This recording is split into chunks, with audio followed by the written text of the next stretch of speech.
At this stage, I actually really wanted to share with you just one short story, which is one of the most striking stories I've encountered as a consultant. I was meeting with a set of families, the father and the son. The father came up to my office for the fourth time already, and he said to me, look, Samuel, I want the best way for my son to get into medical school.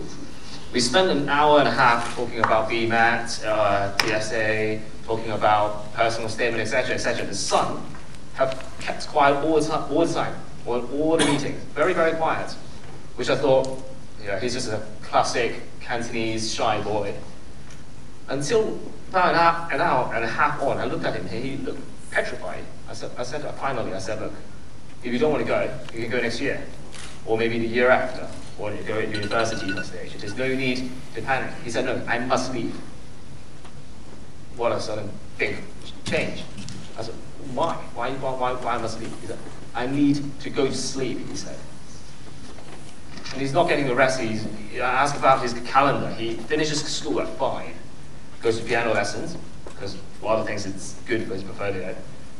Go home at 7, have 15 minutes supper, and then his tutorial time at home until 10 p.m.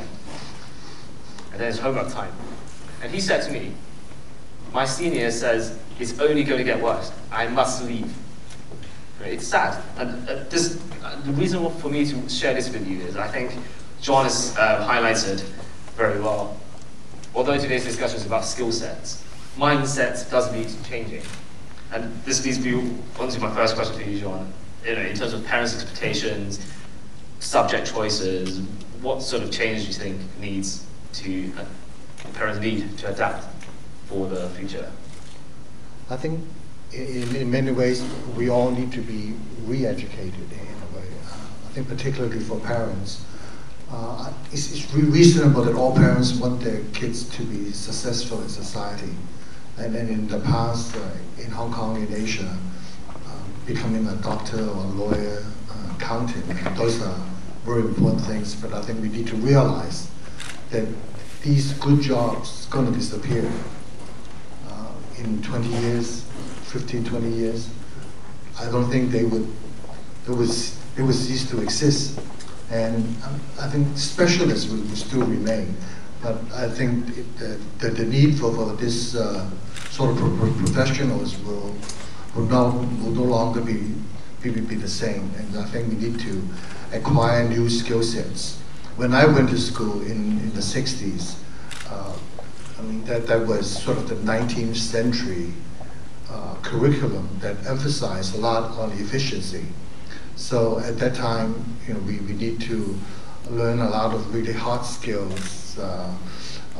Learning how to do long division or even finding the square root, memorizing a lot of things. I remember doing sentence diagramming so that I can understand grammar and so forth. But I think all of those things had their purpose in the past. But nowadays, you just use your telephone and you can get a lot of that information without having that personal knowledge. I think knowing the sort of the rationale for how a lot of these things operate is useful, but I think we need to really adapt to the modern world. I mean, calling from Hong Kong Island to Kowloon is the same as calling here to Moscow. So I think in terms of communication, in terms of all of that, we need to learn how to collaborate, how to understand, how to be sensitive to a lot of different places in the world, so that all those skill sets needs to change, and I think we need to adapt to it quickly. Thank you. I totally agree.